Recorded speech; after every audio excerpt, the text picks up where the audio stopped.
Halo teman-teman, jumpa kembali dengan saya di channel Sinyal Kripto, yaitu channel yang membahas berita-berita populer tentang dunia kripto. Bagi teman-teman yang belum subscribe, silahkan di-subscribe terlebih dahulu. Dan jangan lupa nyalakan loncengnya ya, agar tidak ketinggalan informasi atau berita-berita terpopuler tentang cryptocurrency. Oke, peringatan. Di sini saya bukan penasihat investasi atau penasihat keuangan Anda. Di sini saya hanya menyampaikan informasi, berita-berita populer tentang dunia kripto atau cryptocurrency. Jadi, sebelum Anda melakukan pembelian atau penjualan aset kripto, alangkah baiknya Anda riset mandiri terlebih dahulu, riset lebih mendalam, dan apabila sudah yakin, silahkan putuskan beli atau jual aset kripto Anda. Oke teman-teman, let's go.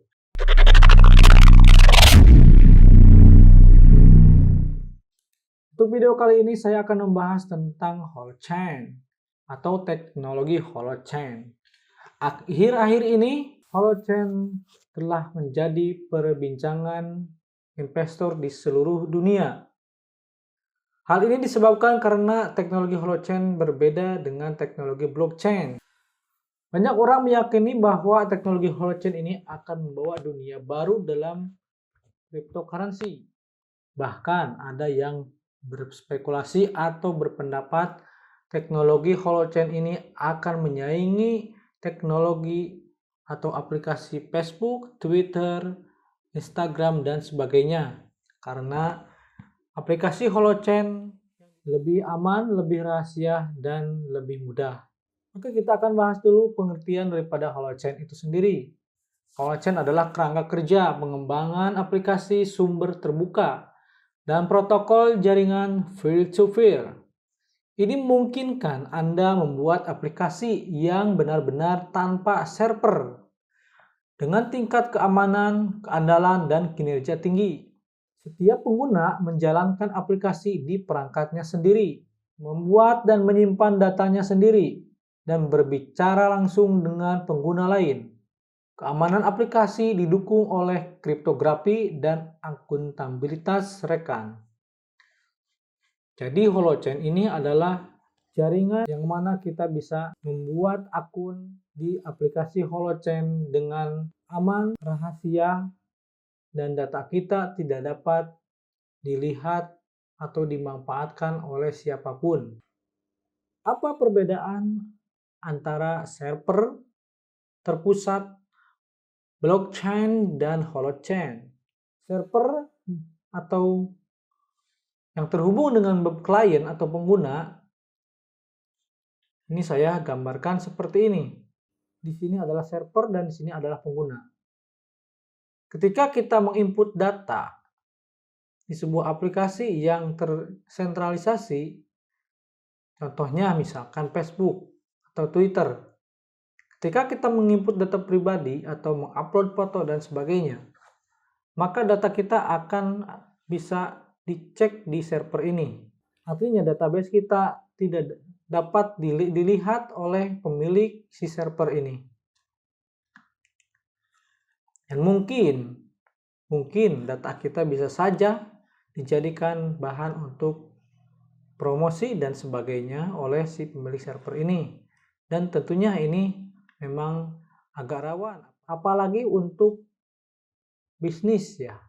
Kemudian, untuk blockchain ini adalah ibaratkan buku besar. Adalah buku besar, server buku besar ya, ini adalah pengguna, ini buku besar. Jadi setiap data transaksi si pengguna tercatat di buku besar dan dapat dilihat juga oleh orang tertentu. Tercatat di buku besar ya di sini. Ini ke sini, ke sini. Ini juga ini ke sini, ini juga ke sini. Jadi dalam satu buku besar, satu blok itu dapat digunakan oleh beberapa pengguna. Kemudian bagaimana dengan holochain yang katanya ini berbeda dengan blockchain? Kita dapat melihat di gambar ini bahwa si pengguna ini memiliki database sendiri. Jadi si pengguna menulis, mengupload datanya, kemudian akan tersimpan di database-nya sendiri dan tidak dapat dilihat atau tidak dapat digabungkan dengan data si pengguna lain. Kalau si blockchain ini tergabung juga, data transaksi kita tergabung dengan data orang lain. Yang ini tidak tergabung dengan pengguna lain, artinya masing-masing memiliki database. Namun ini dapat berinteraksi antara pengguna A, pengguna B dengan pengguna lainnya, yaitu dengan cara memberikan ID. Karena ketika kita membuka aplikasi Holochain ini akan mendapatkan, setiap akun akan memiliki ID-nya. Nah, si ID itu dapat diberikan kepada orang lain dan dapat saling berkomunikasi. Si Holochain ini bisa juga digunakan untuk saling berkomunikasi hanya untuk satu perusahaan saja. Misalkan perusahaan A ingin membuat saluran komunikasi menggunakan aplikasi Holochain. Itu bisa. Jadi hanya si perusahaan itu yang dapat berkomunikasi menggunakan jaringan Holochain ini. Lantas, apa sebenarnya proyek utama dari Holochain ini? Proyek utama Holochain ini adalah membangun aplikasi terdistribusi yang aman. Data Anda tidak akan bisa diketahui oleh siapapun karena tidak ada database terpusat atau buku besar yang bercampur. Dan data tentang diri Anda tidak dapat ditiru oleh siapapun karena setiap Anda menulis atau mengupload data di database, Anda sendiri harus menggunakan tanda tangan digital. Jadi si blockchain ini adalah proyek di mana memiliki keunikan, yaitu ketika Anda mengupload atau menulis data pribadi Anda atau mengupload apapun, itu tidak dapat ditiru oleh orang lain atau tidak dapat diupload kembali atau ditulis kembali oleh orang lain. Nah, itu kelebihan atau keunikannya. Kemudian untuk masuk ke aplikasi ini, ke user kita atau ke database kita, tidak menggunakan user atau PIN, tetapi menggunakan tanda tangan atau sidik jari kita, sehingga sangat menyulitkan juga bagi pihak luar untuk menghacker atau menghack data kita. Nanti akan saya jelaskan bagaimana apabila pihak luar masuk atau menghack data kita. Oke, selanjutnya bagaimana cara kerja aplikasi Holochain ini? Aplikasi Holochain ini dibuat dan digabungkan secara longgar. Modul kode yang disebut JOM, ini JOM ya, ibaratkan ini JOM, kependekan dari kromosom, yang mendefinisikan logika inti aplikasi ini mengekspos fungsi publiknya ke runtime Holochain. Beberapa fungsi ini diperlukan seperti fungsi validasi untuk setiap jenis data yang ditentukan JOM. Fungsi lain ditemukan oleh pengembang dan menentukan API publik JOM. Oke, selanjutnya satu atau lebih dari JOM digabungkan menjadi DNA yang mendefinisikan fungsionalitas dasar dan aturan main untuk sebagian dari fungsionalitas aplikasi. Jadi Anda dapat menganggapnya seperti layanan mikro. Instansi DNA yang sedang berjalan atau sel adalah agen pribadi pengguna. Setiap bagian data yang dibuat atau dikirimnya pesan dilakukan dari sudut pandang pengguna. Sel pengguna dapat berbicara dengan API satu sama lain melalui penghubung. Ini memungkinkan Anda menyusunnya menjadi satu bundel fungsionalitas yang diperlukan untuk aplikasi berfitur lengkap yang kami sebut bundel DNA. Jadi ibaratkan ini misalkan pengguna A, ini pengguna B. Jadi ketika ingin terhubung maka ini harus memberikan ID pengguna A. Nah, ini ID pengguna B, kemudian mereka saling bertukar dan akan saling terhubung. Ya, ibaratkan DNA itu adalah ID-nya. saling bertugas dan akan saling terhubung dan dapat berkomunikasi. Kemudian, apakah teknologi holochain ini atau aplikasi holochain ini dapat diretas, dan bagaimana apabila ada gangguan atau hacker atau peretas yang akan menjebol data kita? Mari kita simak penjelasan ini. Jika integritas data Anda sangat penting, apa yang mungkin terjadi jika pihak ketiga mencoba mengacaukannya dalam perjalanan menuju cinta sejati atau mitra bisnis Anda? Ya, misalkan Anda sedang berkomunikasi dengan kekasih Anda atau Anda sedang membangun bisnis Anda menggunakan media holochain ini. Lalu apabila ada orang yang akan meretas atau menghack data Anda, bagaimana? Apakah database kita akan terjebol atau apakah akan aman? Jawabannya, tidak banyak. Mari kita lihat alasannya. Saat fungsi dalam DNA ingin merekam tindakan pengguna,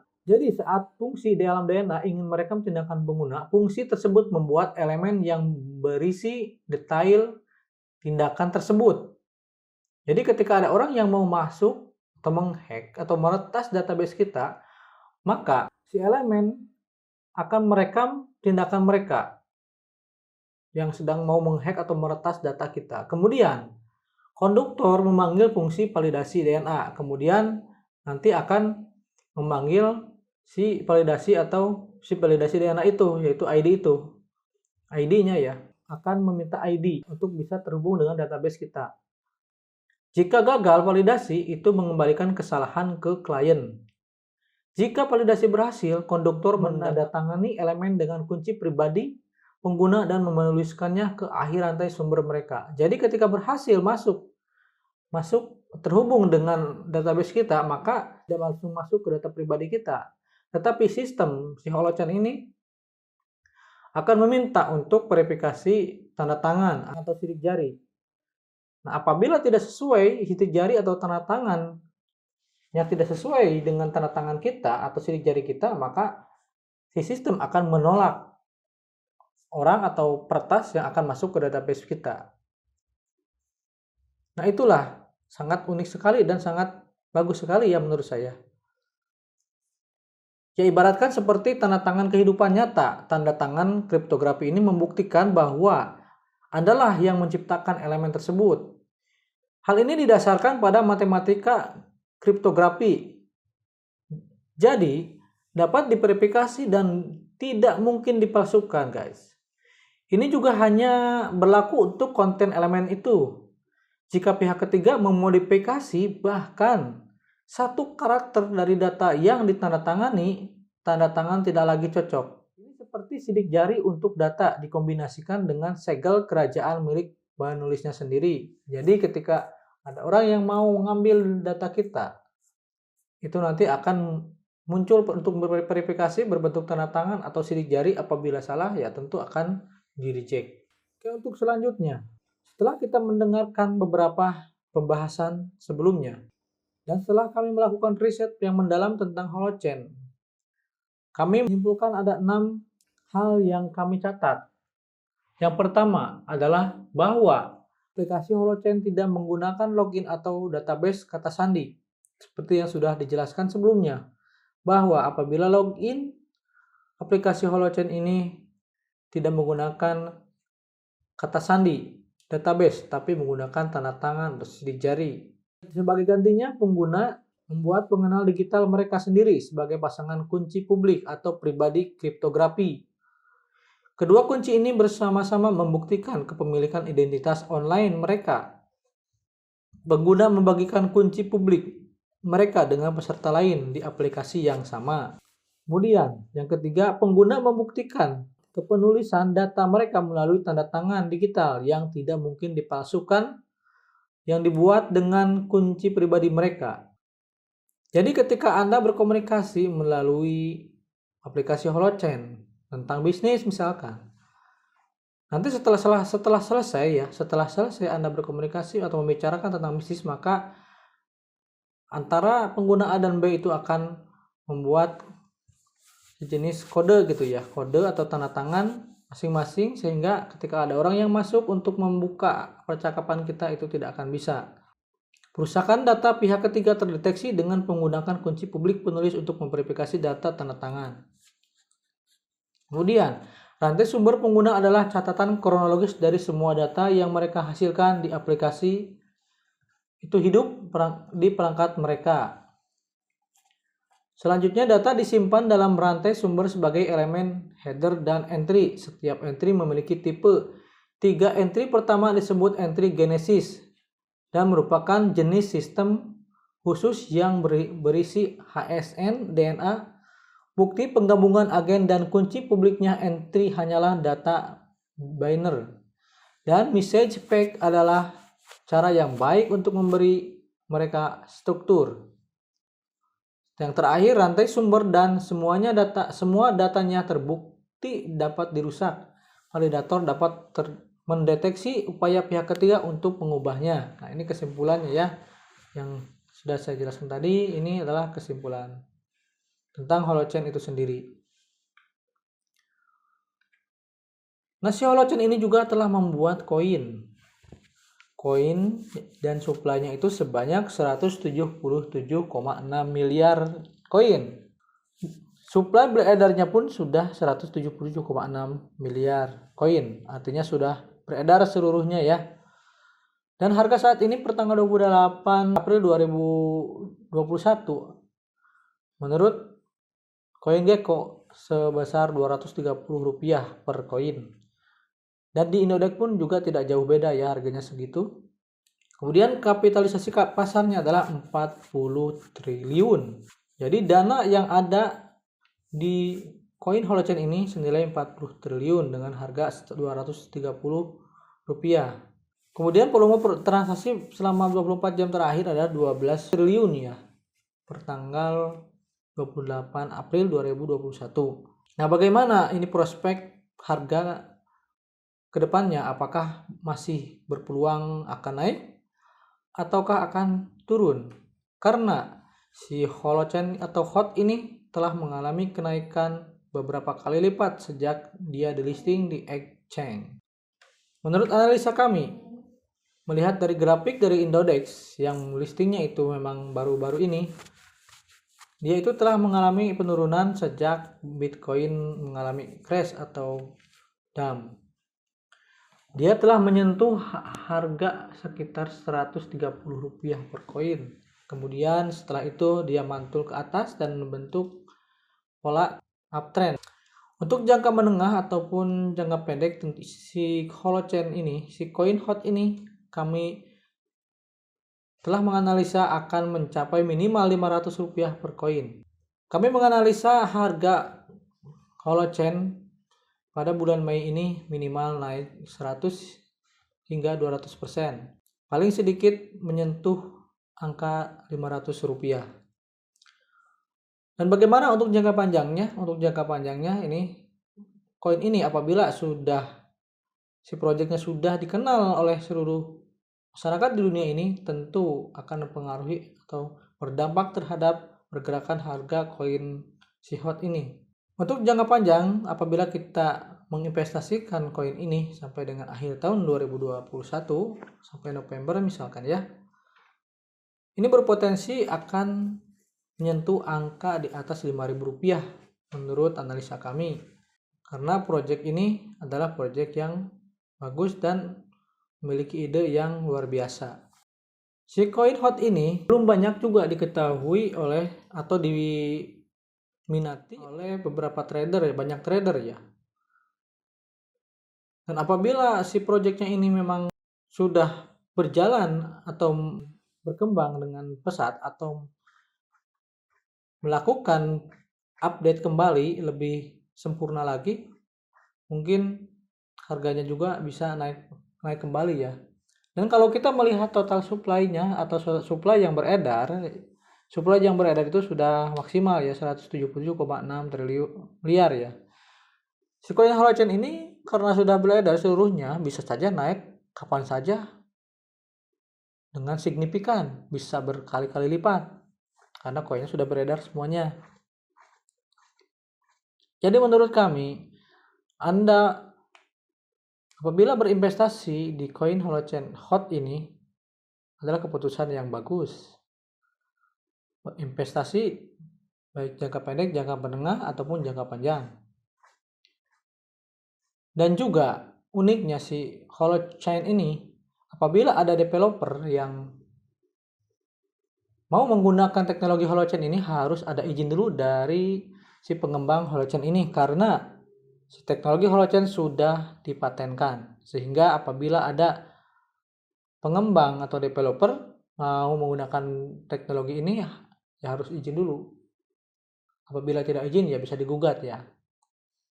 Ya mungkin itu saja informasi tentang project holochain dan analisa harga ke depannya. Mudah-mudahan menjadi informasi dan bermanfaat bagi teman-teman semua atau menjadi pencerahan.